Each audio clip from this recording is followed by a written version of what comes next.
Finally, our final panellist is Avrim Lazar.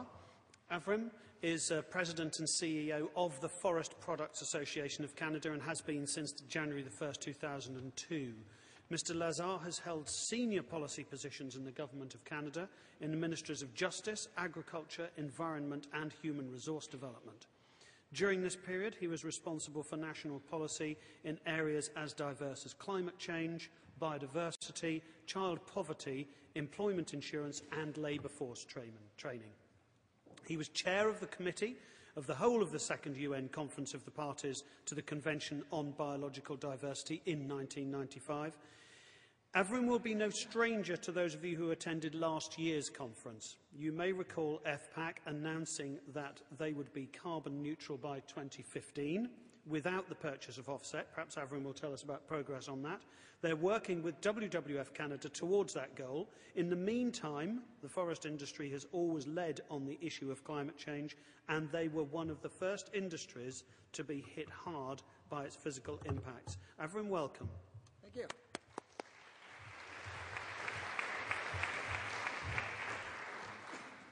Well, you have to love convergence.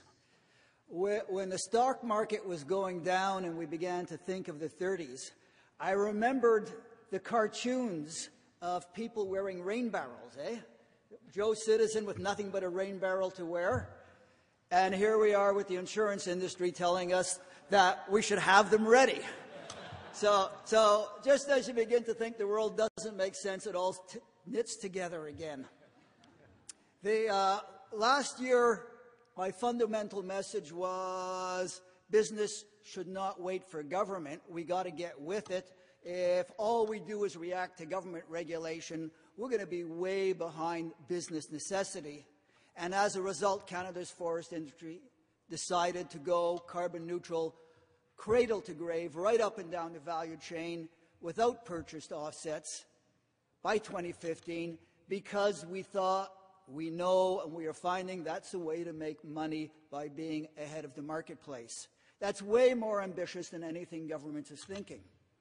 But today, the day after the federal election, I think it's time to send a business message to governments saying, come on along, join the program, be part of this, because we need you as part of the solution. Some people have said, well, it's the economy now, and the answer is it's always been the economy. Just because it's going down isn't the first time it's been important. And some people have said, well, is environment still important?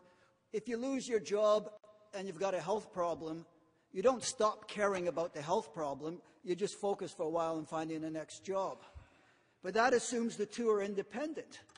And the truth of the matter is that climate change and the economy are exactly the same issue. Two ways. First, our economy is tooled, is engineered to emit greenhouse gases every time it expands, as is the global economy. There's some small exceptions, but that's generally the way humanity has built its economy. More greenhouse gases comes with economic growth. The challenge is to delink it. That's the only real issue. How do we delink the production of greenhouse gases from economic growth?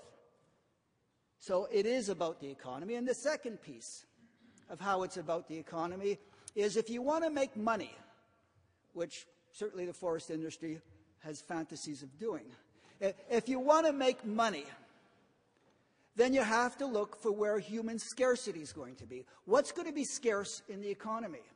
And with global GDP set to double in just 20 years, the scarcity is going to be products with low carbon footprints. The scarcity is going to be products with low environmental footprints. The scarcity is going to be stuff that people can buy and use and enjoy without trashing their nest. And so the economic imperative is first to delink economic growth from greenhouse gas production, and second, to get there before the competition so you can sell this stuff into markets where that is going to be the scarce commodity. And so we're saying to governments, not just the new federal government, to provincial governments too, design climate change policies with an economic lens. Forget about the old approaches to pollution. This isn't about something that's external to the economy, it's internal to it. So redesign policies thinking economic and have the impact of reduction of greenhouse gases. And we're suggesting 4 ways to test policies which would determine whether they have an economic lens. The first one is, does it lead to deep retooling, to redesigning, rethinking, re-engineering of the economy to make it less greenhouse gas intensive? And offsets are great, sequestration is cool, carbon trading is lots of fun, but none of it is of interest unless the result is that the economy is less greenhouse gas intensive. If we find places to hide the carbon or pay someone to sequester it, that doesn't get us there. We have to reduce the amount of greenhouse gases per unit economic production. We've done that in the forest industry so far. We've moved 60% to renewable waste-based fuels. We want to go to 100%, and we're on track there. Now, what does this mean for government? Well, to do this, you need capital. So government tax programs, regulatory programs, spending programs, R&D programs. Government programs should be focused on supporting, accelerating the transformation of Canadian industry into a low greenhouse gas future. And with the current banking crisis, the one thing which we're going to need, which is capital, will be in short supply. So here is an opportunity to modernize the Canadian economy by pumping capital into its transformation into a low greenhouse gas economy. Any economy that doesn't move that way is simply not modern. Second test. Does the policy really improve the global climate? You'd think, well, duh. But a lot of what's being done now is reducing greenhouse gases locally, but increasing greenhouse gases somewhere else. For example, global deforestation accounts for the same amount of greenhouse gases as the United States, 20%. If the costs to the Canadian forest industry go up and our sales are replaced by people offshore who are doing deforestation, guess what happens? It's bad for the environment. And so any regulatory or carbon tax scheme has to be designed in a way in which it is trade and competitiveness neutral. So we don't not just export the jobs, but actually exacerbate the global climate. Reducing greenhouse gases within your jurisdiction, when it has the perverse effect of increasing greenhouse gases globally, is not environmentalism, it's vanity.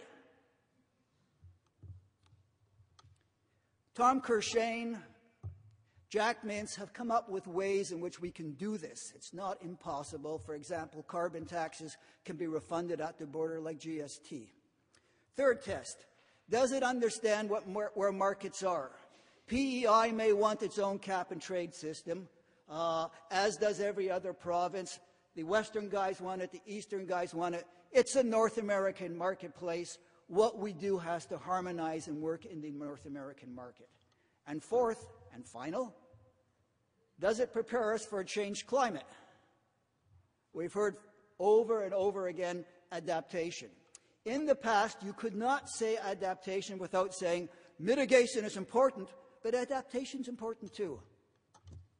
We should stop being embarrassed about saying adaptation. The climate's changing. It's going to whack us over the head as it has the forest industry with the pine beetle. And it is a basic responsibility of governments as well as industry to do scenario planning and to get ready at a level of effort which we haven't in the past. So in short, industry has to carry its weight. We are, many others are. Government has to get with the program, but it's not about proving yourself virtuous with just greenhouse gas regulations. It's taking an economic lens to it so that it will stick and prepare us for tomorrow's economy. Thank you.